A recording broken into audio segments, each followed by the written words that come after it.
Subscribe करें हमारे YouTube channel को और इस बेल आइकन को दबाएं ताकि हमारी वीडियोस आपको मिल सके सबसे पहले। लाला रामदेव ने अपना काम कर लिया, हाथ झाड़ दिया। 550-600 करोड़ रुपए अंदर कर लिया, हाथ झाड़ लिया।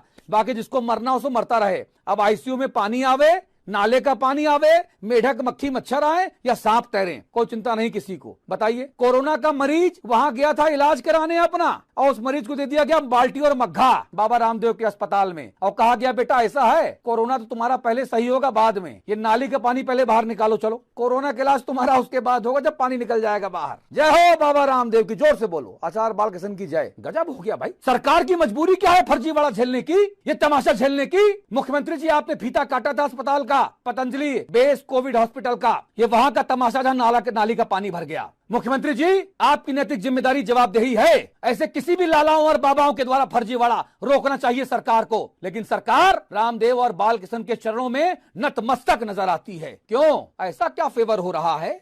आरोप लगा रहा है विपक्ष, आप जनता के द्वारा चुनी गई सरकार है कि बाबा रामदेव ने आपको चुना है, और अगर बाबा रामदेव ने आपको चुना है मुख्यमंत्री जी तो इस्तीफा दीजिए, बाबा रामदेव को शपथ दिलाइए तुरंत। कहिए बाबा रामदेव आज से आप उत्तराखंड के मुख्यमंत्री। चलिए, अब बाबा चाहता भी यही है, बढ़िया आसानी से काम हो जाएगा। बढ़िया है, क्या दिक्कत है? अरे हद हो गई भाई, आम आदमी की जान इतनी सस्ती है क्या? जो कोविड का मरीज वहां गया वो बाल्टी मग्घा लेकर नाले का पानी साफ क्यों करे? क्यों वहां पर सरकारी अस्पताल के बाहर पतंजलि कोविड केयर का बोर्ड लगा दिया गया? ये कहते हैं कि ये इनका अस्पताल है, सरकार का अस्पताल है। सरकार का अस्पताल है तो लाला रामदेव और आचार्य बालकृष्ण की आदमकद फोटो अस्पताल में कैसे चिपक गई? आम जनता की जान से मत खेलिए, बस मेरा ये आप सरकार से निवेदन है। और बाबा जो आयुर्वेदिक का ठेकेदार है, भारत के आयुर्वेद का सबसे बड़ा ठेकेदार अगर कोई है तो बाबा रामदेव, आचार्य बालकृष्ण। लगता है कि जो चरक के बाद असली जो अगला था वो बाबा रामदेव, लाला रामदेव। लाला जी बड़े बड़े धंधेबाज भी ऐसा नहीं करते महाराज।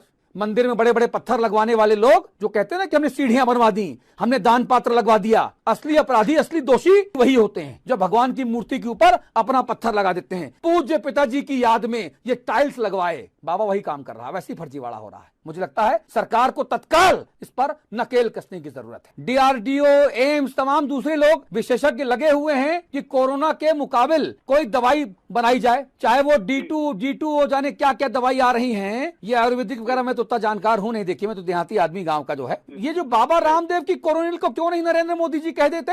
ये मुख्यमंत्री क्यों नहीं कह देते कि भाई ये कोरोनिल है, सबसे बढ़िया माल है, ये खाओ और सुपरमैन बन जाओ और कोरोना को भगाओ। ये बाबा रामदेव इतने महान आदमी जो 550-600 करोड़ का कोरोनिल चिपका दिया बाबा ने।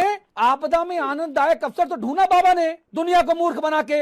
अगर कोरोनिल खाने से वाकई कोरोना को आप हरा पाते हैं तो फिर बढ़िया हो जाएगा। और मैं खुलासा करता हूं, मुझे 2 बार कोरोना हुआ, 2 बार, एक बार अक्टूबर में और एक बार अप्रैल महीने में। अक्टूबर महीने से पहले से सितंबर महीने से, सितंबर, अक्टूबर, नवंबर, दिसंबर, जनवरी, फरवरी, मार्च और अप्रैल, ये 8 महीना मैंने पूरा कोरोनिल खाया। मेरे घर में अभी 4-5 डब्बा पड़ा हुआ कोरोनिल किट। फिर मुझे कोरोना कैसे हो गया बताइए?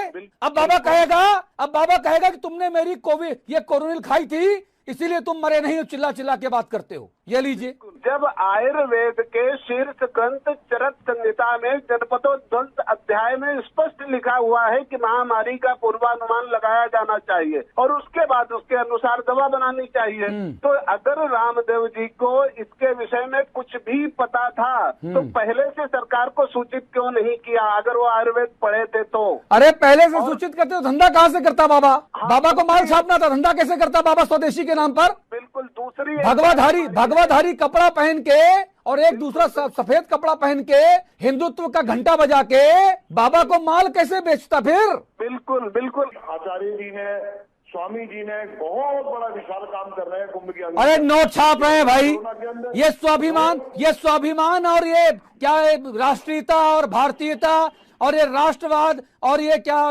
स्वदेशी के नाम पे लाला रामदेव नोट छाप रहे हैं। समझ गए? आसपास की जमीनों पर जिस तरीके से कब्जा किया गया ये हर कोई जानता है साहब। स्वदेशी होंगे ही, ये तमाशा करे ठेकेदार हो गए हैं आयुर्वेद के। ये बाबा रामदेव, आचार्य बालकृष्ण ठेकेदार हो गए हैं।